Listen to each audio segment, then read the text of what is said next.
All right, so hello everyone, and welcome to today's another exciting session. So this time we are live on LinkedIn as well as on YouTube. So in case you're joining in now, or in case you're joining in late, maybe you can go ahead and write down in the chat section where are you from. You can maybe just go ahead and simply write L for LinkedIn and Y for YouTube, so that I get an understanding that you guys are from LinkedIn currently, or you guys are currently on YouTube. So you can go ahead and either write L for LinkedIn and Y for YouTube, so that I get to understand that where are you currently from. And all right, so we are currently live. I can see the reactions as well. So well, thank you for the reactions as well. I can see that also. All right. So without any further ado, let me just bring our special guest for today. And our special guest for today is none other than Dr. Shreya Satra. So Dr. Shreya Satra is a very own co-founder and director of space technology at Spaceonova and the director of technology and outreach at Spaceport Sarabai. She has done a PhD in space robotics at Tohoku University Space Robotics Laboratory, and she's an assistant professor at the Graduate School of Engineering, Tohoku University, Japan. And she would be your judge for the Space Science Challenge as well, for the category of, yes, you guessed it right, it is for the category of space robotics. So thank you so much, Dr. Shreya, for taking out time from a busy schedule and coming to this live session. Thank you so much, Satik, for having me here. I'm very excited to talk today and also to judge the SSC participants in the coming months. Yep, definitely. And all right, so I can see there are a lot of people who are currently from LinkedIn. So thank you for tuning in, and a few people from YouTube as well. So that is great. All right. So Dr. Shreya Satra, so for audience, could you please go ahead and describe your journey in the space sector, and how did you gain so many diverse experiences in the same? Okay. So, hello, everyone. Thank you, and good evening, and good afternoon, good morning from wherever you're joining. My space journey, okay, it began during my school time. I was always interested in astronomy and cosmology, and I really liked to, look at the encyclopedia books, just looking at the beautiful pictures of the cosmos and nebula and the stars. And I loved also astrophotography, or just clicking pictures of the night sky and the moon. Uh, it became more serious when the Columbia disaster happened in 2003, when I saw the shuttle just disintegrating right after re entry. And Dr. Kalpana Chawla was on board that space shuttle, and it kind of gave me a shock and broke me. And I was like, okay, I want to work in this sector, and more like for the safety and sustainability of space exploration. And that's where it all started. And ever since, it has not been, I have not looked back. And no matter what hurdles and challenges that I had, I was always very determined to get into the space sector. And so I did my bachelor's in electrical and electronics engineering from India. But during the bachelor's, I was mostly studying like courses from edX or Coursera, all related to astronautics and satellite engineering, just because I just wanted to find a way to get into the space sector and or space academia. So somehow I got to know about different opportunities when I went to do an internship at Indian Institute of Astrophysics in Bangalore. And that's where I got to know about many universities that give space courses, and where I can do my masters. So then I went on to do my masters at International Space University, and that's actually where I gained a lot of diverse and holistic space experiences. So I studied everything about space. It's an interdisciplinary university. So I studied space engineering, space science, space law, business policy, space art, human performance in space, everything.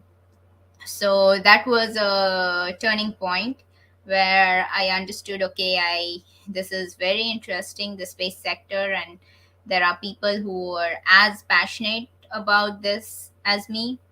But it took some time to actually select a niche topic or niche research field for myself. So first, like after ISU, I went on to do another master's in robotics and systems engineering, and there I worked on drones and satellites and constellations of satellites, and things like that. So it's been a very interesting and very like something where I have learned a lot. And of course, on the way, I kind of chose robotics as my main topic of interest, and then did my PhD in space robotics here at Japan, in Tohoku University. And then on after my PhD, I became an assistant professor here, teaching space robotics and space systems engineering. So that was my journey, and currently I'm an assistant professor here, and also through Spaceonova, I'm trying to uh, s- spread this knowledge about space robotics and AI and space exploration. All right. Well, thank you so much for the wonderful introduction and for describing your entire journey. Well, it felt really good by listening to how do you go through and currently where you are. So, all right. So that's just phenomenal. And yes, so we or you have done mm, your work in space robotics. So, well, for the sake of our audience, could you please explain that what do you exactly mean by space robotics and how important it is for the space exploration? So, space robotics, as it suggests from the name, it's robotics that's used in space, because space is a hostile environment, and we cannot just have humans to get into space just like that. It's a very risky affair. So it's risky, it's very expensive to train the humans to work in space conditions and then send them there. So that's where robotics come into the play. So any space systems or spacecraft that can do some kind of manipulation and some autonomy, and it can help in uh, either fixing something or covering or coverage or collecting some samples. That's what space robots are. And there are very different applications of robots in space. So it can be used for deep space exploration, for example, going to the icy moons of the solar system like Enceladus or Europa to collect samples, or it can be for survey of the surface itself, like the robots on Mars and Moon. So just surveying the area, the planetary surface. It can be used for assembly and construction in orbit or on the planetary surface, like if there is a spacecraft that breaks down, space robots can be used for fixing them, or even for construction, service, maintenance. Lots of different applications of space robots. And the main difference between the space robots and the normal robots that you see is like space robots are much more hardy or resistant, because they have to be radiation hardened. There's a lot of radiation in space. Also, you cannot just go and fix your robot.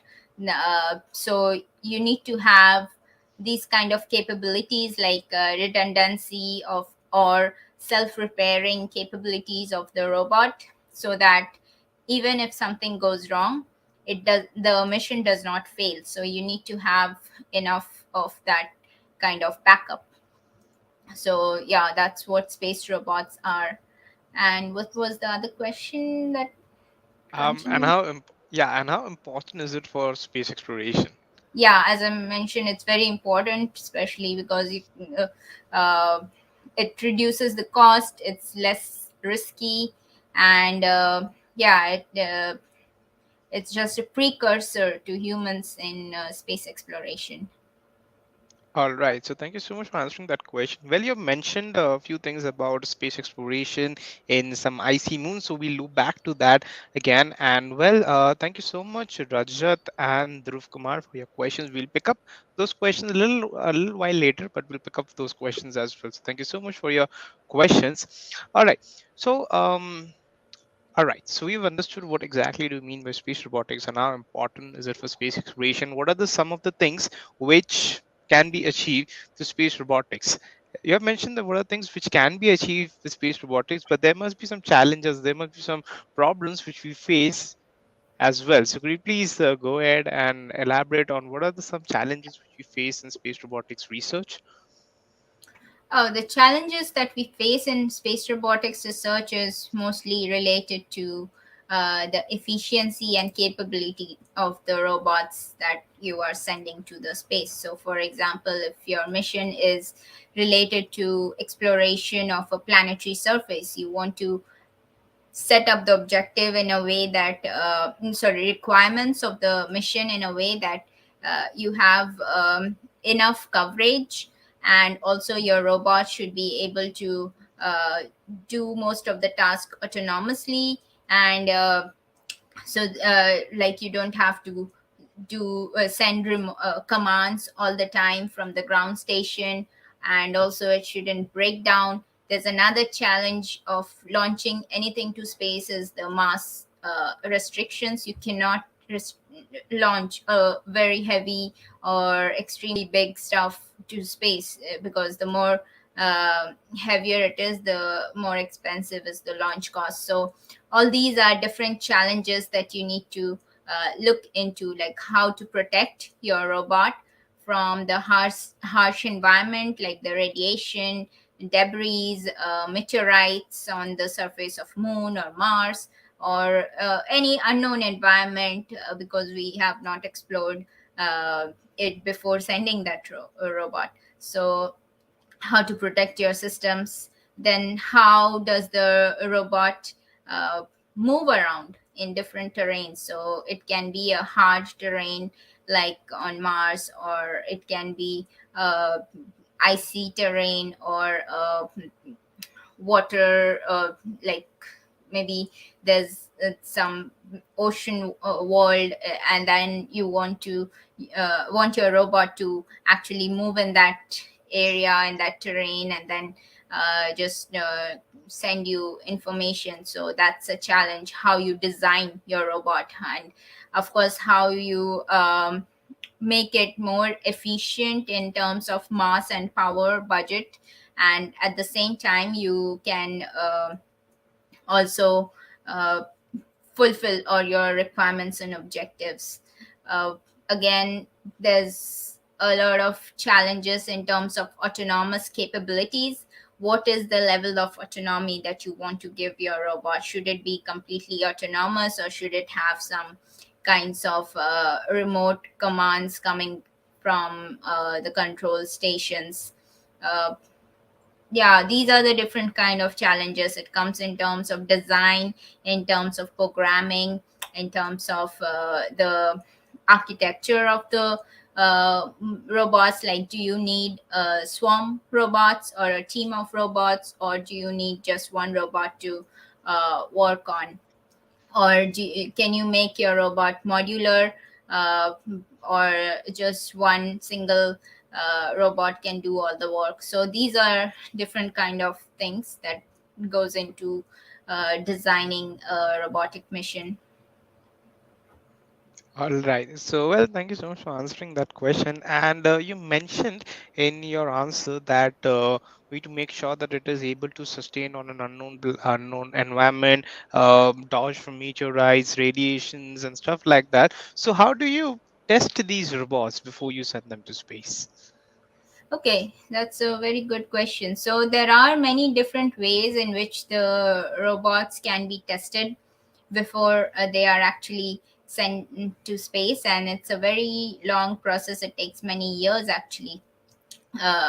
For The more complicated system it is, the more time it takes.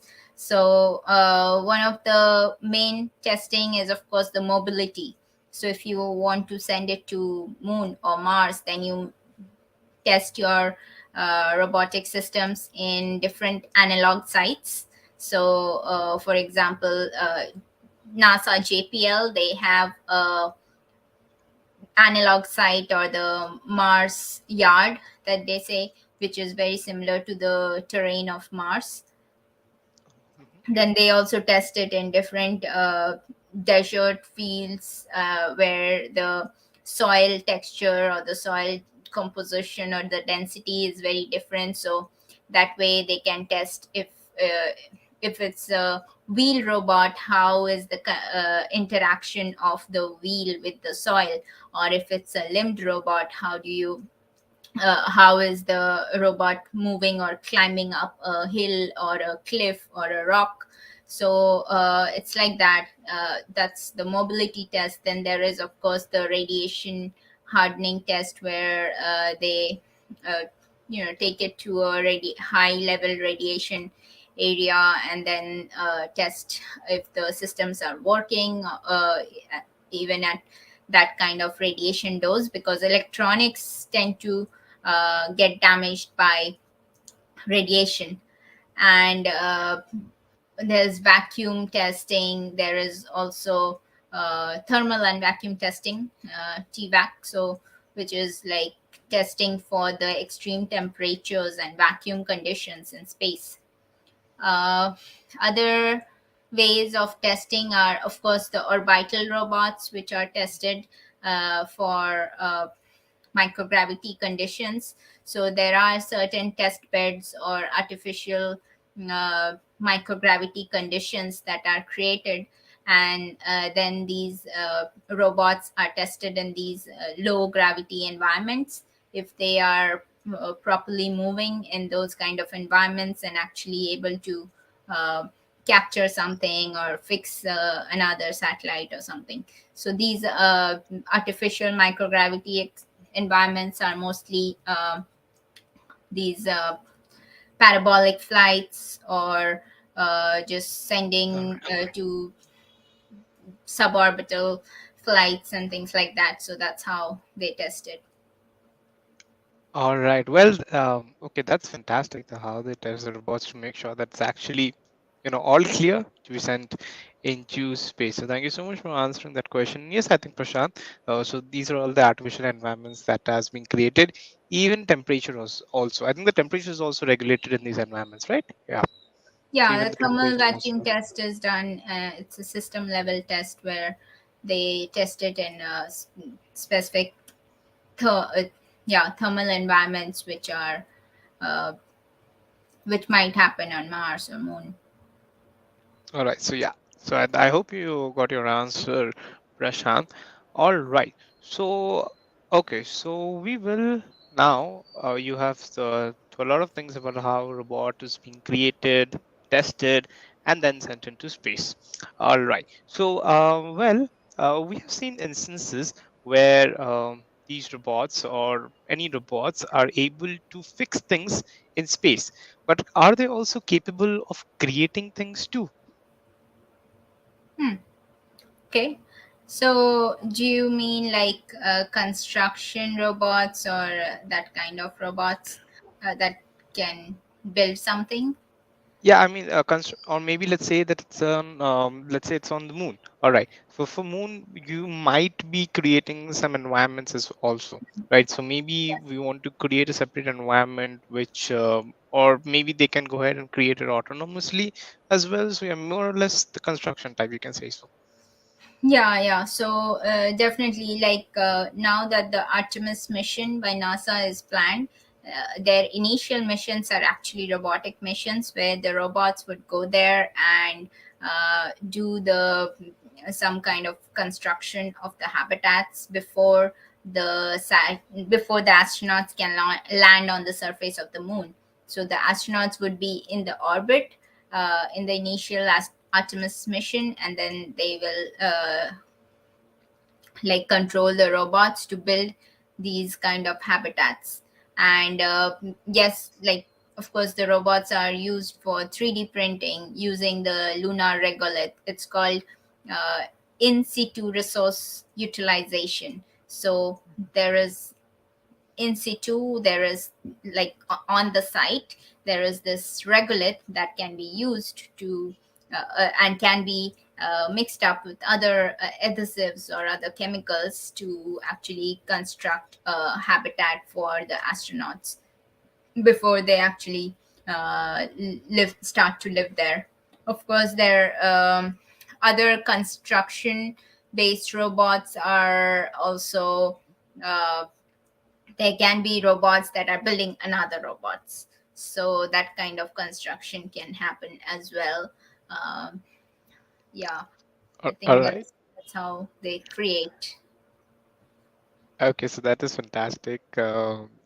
Says that, I mean, okay, that's actually fantastic to see that how these robots are capable of and how fast we are progressing, which actually brings me to another question that according to a recent study by Global Market Insights, the space robotic market size is anticipated to go over 4 billion US dollars by 2027 and more than actually for more than $6 billion by 2030.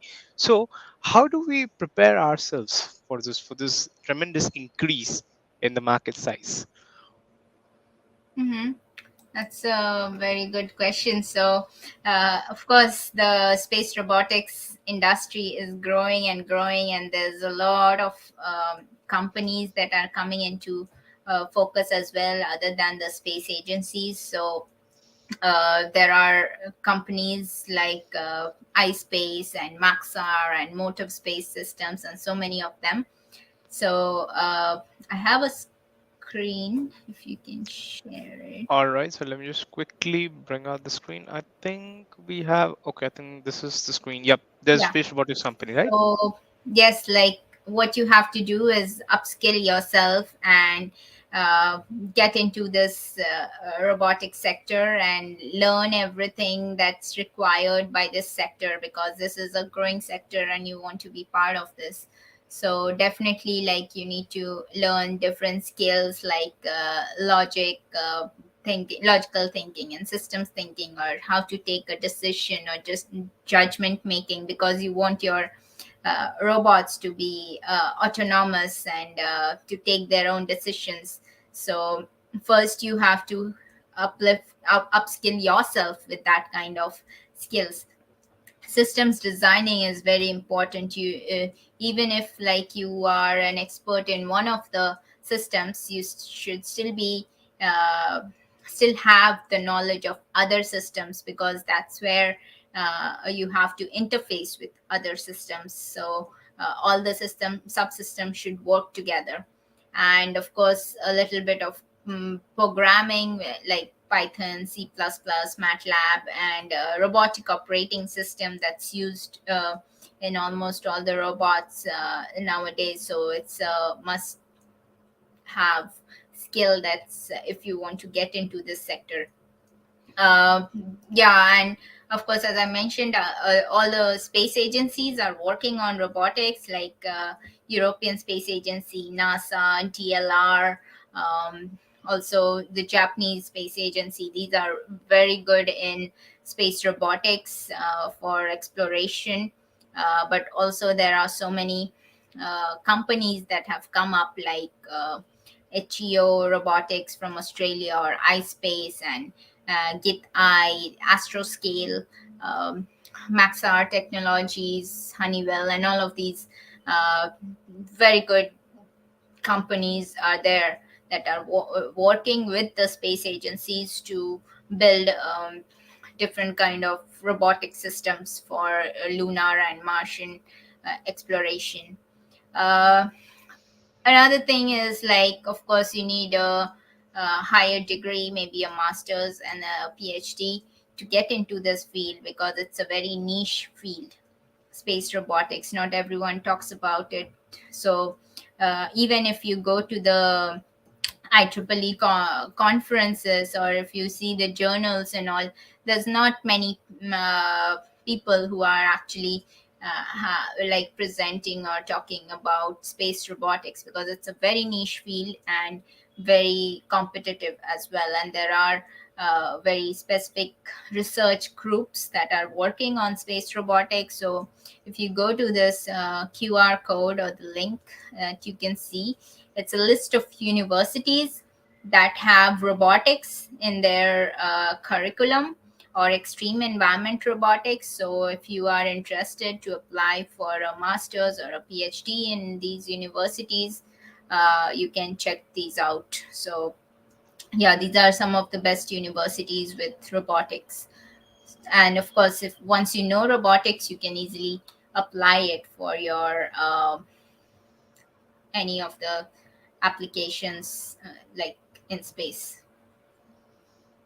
All right. So, well, thank you so much for answering that question. You've actually covered up one more question which I wanted to ask. That is programming necessary? Well, you already have covered up, and yes, it is. And I think I've also mentioned Python, C++, MATLAB, and a robotic operating system. There's a few things where programming is also necessary, and I think you've given us a link to the universities as well. That was my other question. So, thank you for covering up a bunch of questions as well. All right. So, well, thank you so much for answering that question. I think we can pick up a few questions from the chat section. We have got a few questions. Let me just pick up a few questions from the chat as well.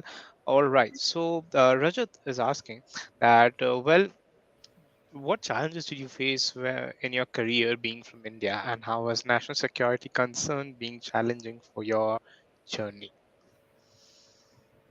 Mhm. Main challenge that I faced during my bachelor's in India is that I didn't know what path to follow. I was not sure how to get into the space sector, and I did not know anyone who was in the space sector. So I had no mentor or anyone to follow. And then I just checked on the internet and I found this International Space University, and that's how I got into it. So yes, that was a major hurdle. I didn't know anyone, or I didn't know what was the best decision to take. So I just went with my took a leap of faith, just because I was passionate in this subject. uh, Regarding the national security, I did not have any issue with the national security concerns, because I was mostly working all the time either on satellites or space robotics. The security concerns mostly come when you are working on rockets and propulsion systems. So yes, almost all the countries in Europe and US and even Japan and India, all the major countries that are in space, they are very restrictive about rocket technology and propulsion engineering. So it's very difficult to get into that kind of research fields. For satellites, if it's a application based satellite, not a military satellite, of course, if it's an application based satellite or robotics engineering, it's okay. It's not an issue at all. All right. So, thank you so much for answering that question. I hope, Rajat, you have got your answer. And okay, so there is another question by Rajat itself, and he is asking that how do you see the reusability of launches and in orbit manufacturing change trends in space robotics?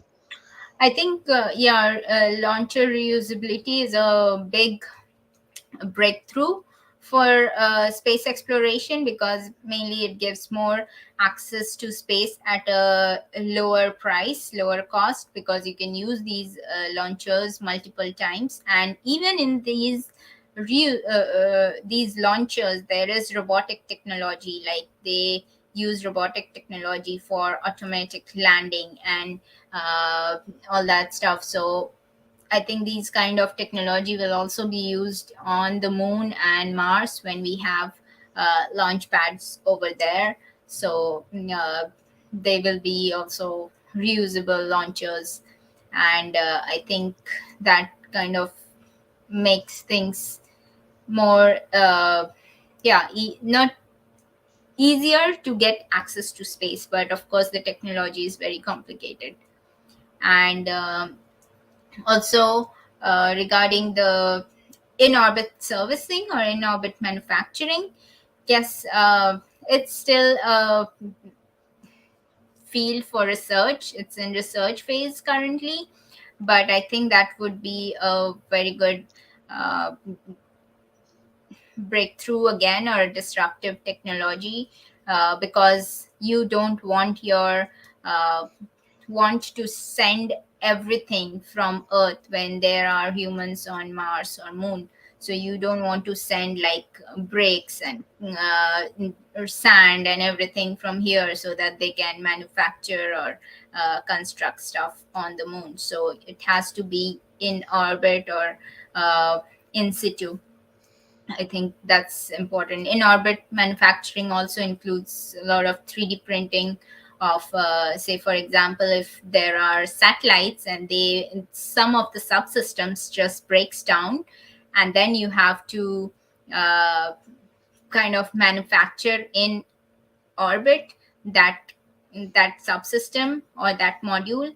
I think that would be great, because then you basically save the spacecraft from becoming a debris or just mm, useless. Instead of that, you just have a on orbit manufacturing service and replace that faulty subsystem. All right. So I think Rajat, you have got your answer. I think I can see Silan and Rajat engaging in a conversation. So all right, go forward with it. All right. So okay, thank you so much for answering that question. I don't think we have any more questions so far. And guys, if you have any questions, feel free to write them down in the chat section.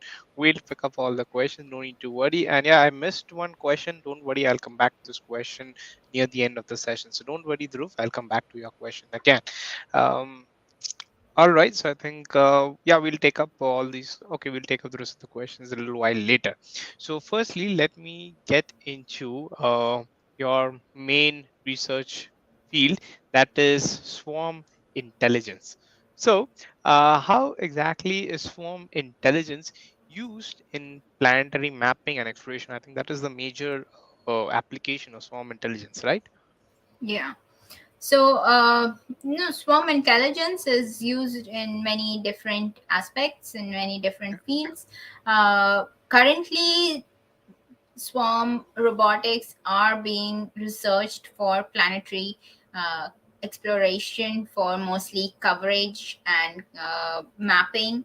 So, what we want the robots to do is like have distributed capability or distributed systems. So each rover can have its own intelligence and autonomy and be able to map the environment, at the same time share the information with each other, and then take proper decisions, just like basically biomimicking a colony of ants or a colony of bees. So or a swarm of bees. So that's what swarm intelligence means, and we want our robots to do that kind of thing. So if we just have, like, say 10 or 15 or 20 small robots on the surface of the moon, they should be able to cover a large area and click pictures or map the area. At the same time, they can work collaboratively, that is by sharing the information and make doing like having a collaborative map of their own, and then just sending all of that information together to the ground station or to the orbiter. That's uh, that's the basic of swarm robotics that we want to use in the very near future. But of course there are other different applications of swarm robotics, like if we want a swarm of drones on Mars, you say, or even like heterogeneous type of robots working together. Maybe one can do the mapping, other can collect the sample. So you can have like different task allocations, same again as the colony of ants. So one can just carry stuff from one point to another, and the other can just collect the stuff. So these kind of intelligence we want to equip the robots as well. It's a very complicated uh, research, because the more agents or the more robots you have, the more complicated the system becomes. But since nature has done it, there is this hope that we can uh, do it as well with advanced computing, and with a lot of machine learning as well. All right. So, well, thank you so much. And yes, we are going towards that. We are utilizing swarm robots as well, which actually brings me to the next question, and that is, all right. So, there has been a recent announcement, I think yesterday only, that NASA has announced a grant of $600,000 for funding a study into the feasibility of sending swarm robots to explore oceans beneath the icy shells of our solar system, that is Europa and Enceladus. What do you think we might get from this initiative? What do you think of this initiative? Do you think that we might discover new life? Mm-hmm. Okay, that's a very interesting question. Uh, actually, in the NASA Decadal Survey of 2022, they announced that they want to explore the icy moons of Saturn, and also the planets such as Neptune and Uranus.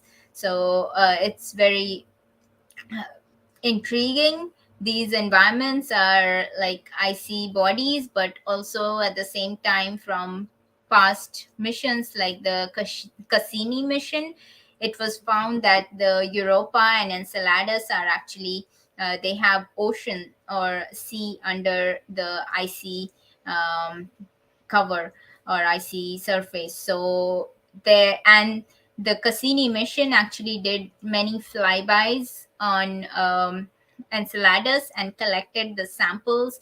So Enceladus is actually spitting out water like geysers. So and these geysers, or these water particles, were collected by Cassini mission. And when they did this analysis of these samples on board the Cassini spacecraft, they found that these samples contain organic matters. So, organic elements such as some carbon and phosphorus and those kind of hydrocarbons. So, and if there are some uh, elements of organic matter, then there might be life. We don't know, but yes, there can be. So I think the more we explore, the more we get to know about these worlds, the more we can decipher if there can be a life or not. And the life might be something different from how we know it as well. So that's a very interesting initiative that has been taken by NASA JPL. So they are designing this swarm of small robots that will be going to Enceladus or Europa. Same. I also worked on similar project during my time at Caltech Space Challenge, and yeah, even there we worked on swarm of small robotic probes that would go inside Enceladus, and then survey or collect information about the material that is inside. So yeah, our paper will come out very soon on a very big journal actually. So we are in the process of submitting the paper right now. And yeah, the same thing many of the research institutes are doing. Even physical research laboratory in India, they are also studying a lot of icy moons of Saturn. So it's a very very interesting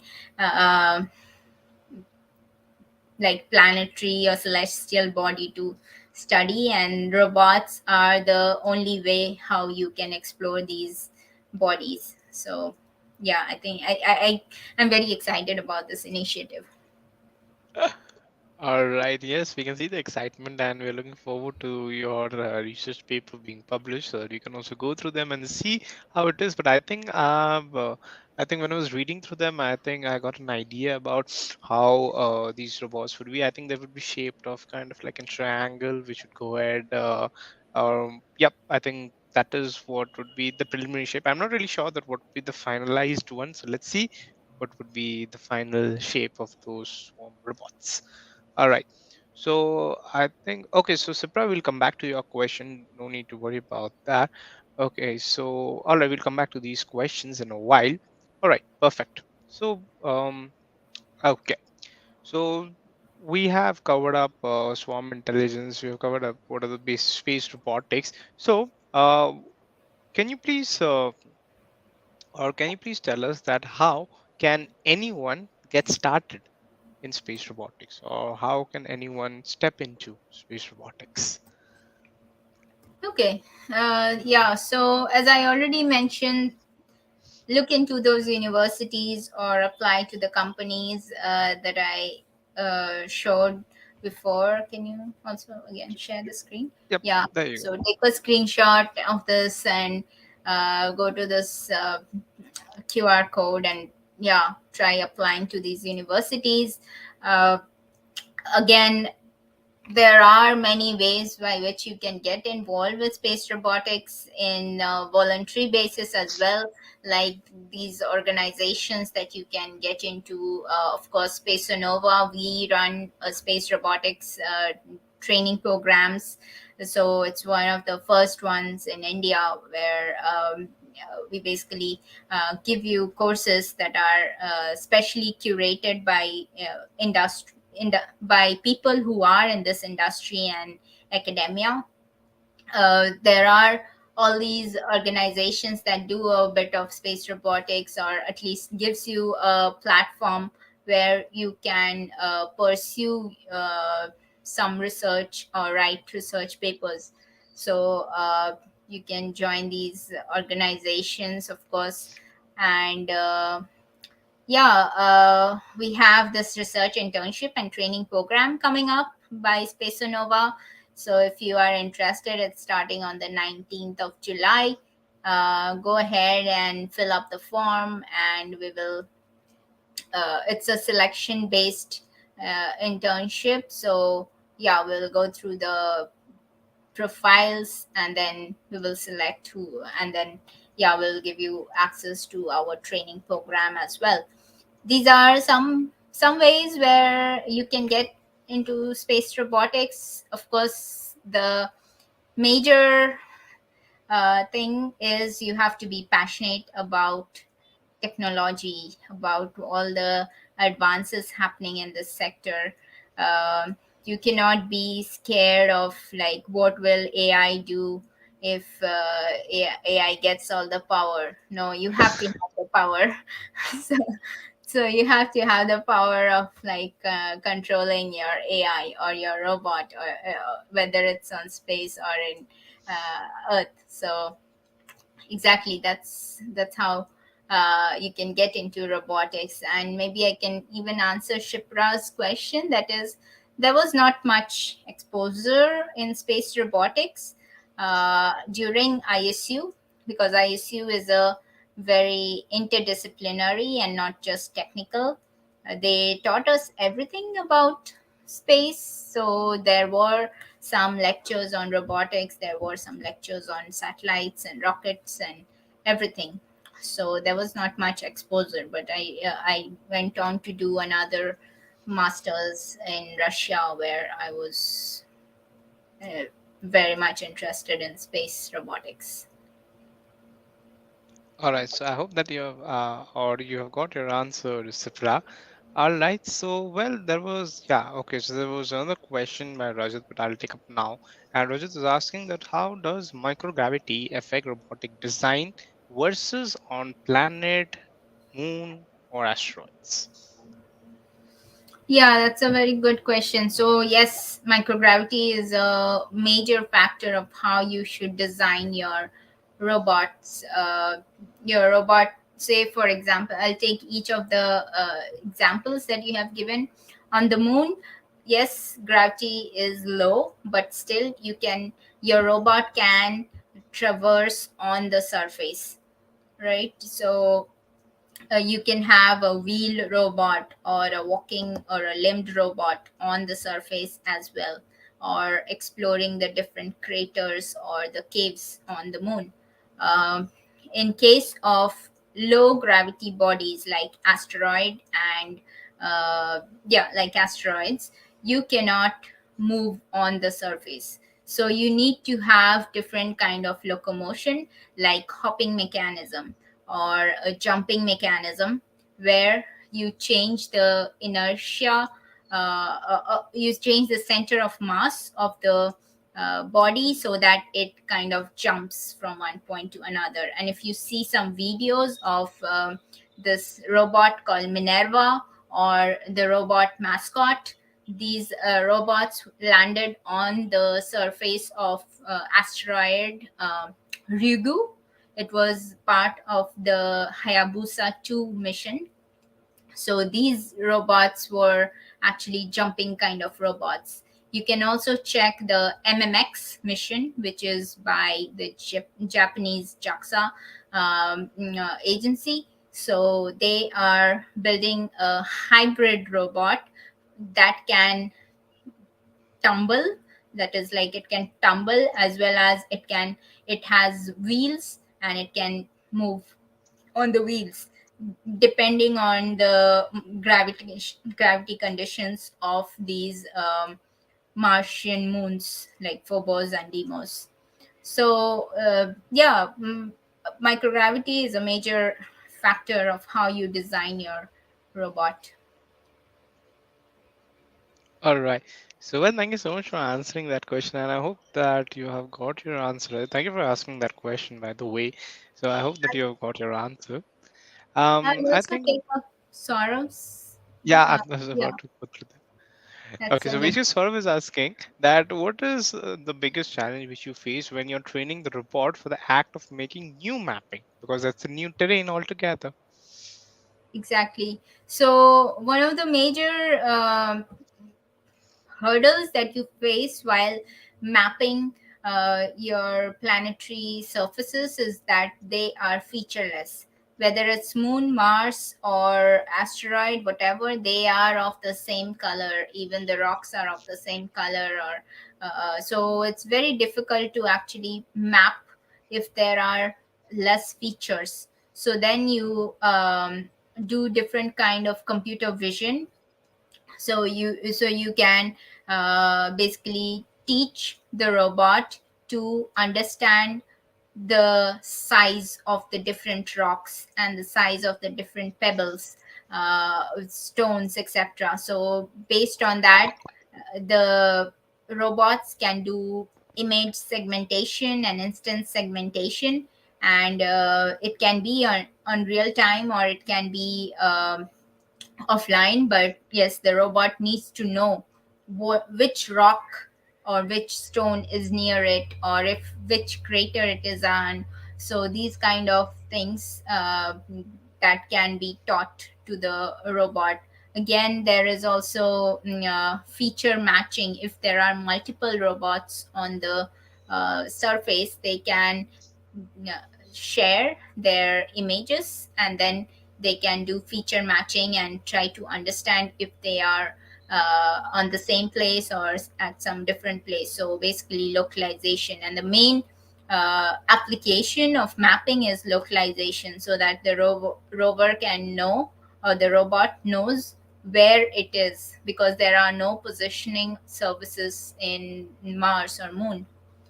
So these are like the main hurdles, but there are ways how you can solve it with uh, deep learning and yeah, reinforcement learning.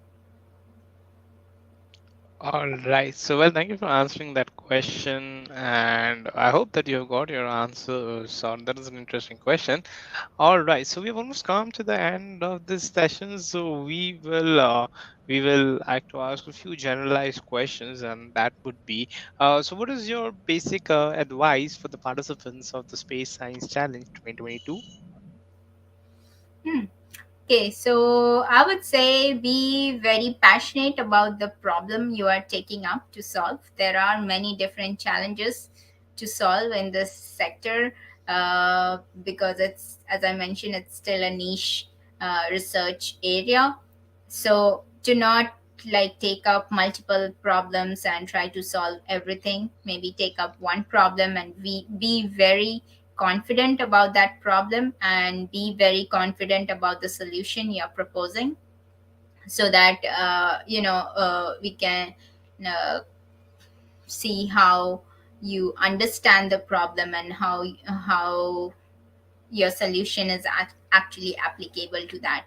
Other than that, yes, just enjoy. It's a very exciting challenge with so many levels. So you have, I think that's very interesting. So after the abstract with the YouTube round, that's very interesting as well, and then the final uh, presentation where we will be there as the main judges. And uh, yeah, just have fun, learn during the process. And uh, if you are passionate about the problem you're trying to solve, then I guess you can even take it forward after the challenge and make it a actual feasible project.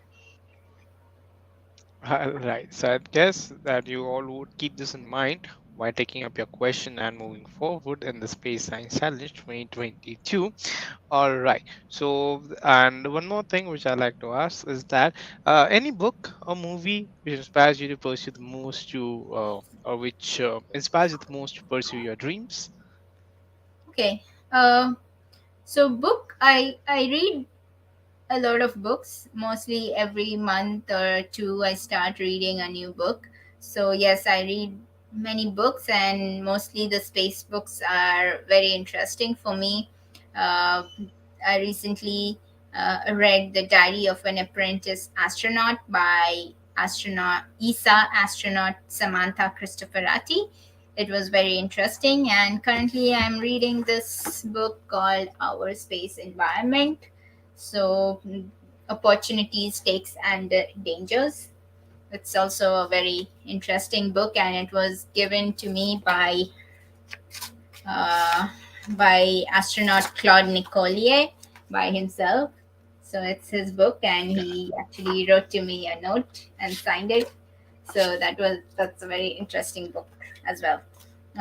Regarding the movies, yes, again, I watched a lot of space movies.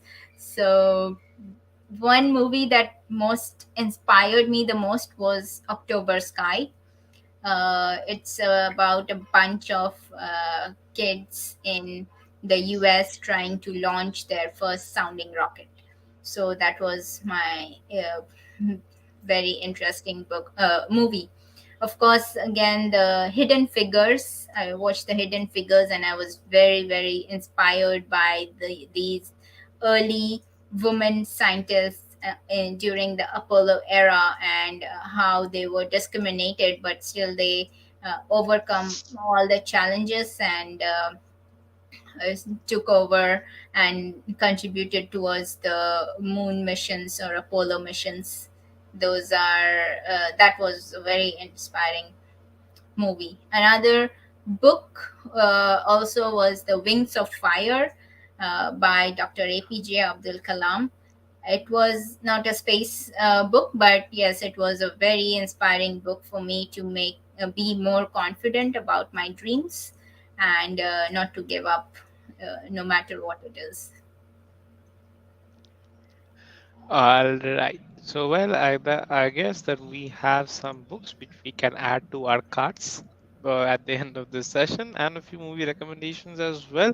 We definitely look forward to it. And I think that I have taken up all the questions, I believe. Yes, I think I've taken up all the questions in the chat section as well. So thank you guys for asking those questions. Thank you guys for attending this particular live session. I hope that you have learned something new and you have enjoyed our conversation of space robotics and what and how quickly we are progressing. And yeah, the future is here almost. So well, thank you so much.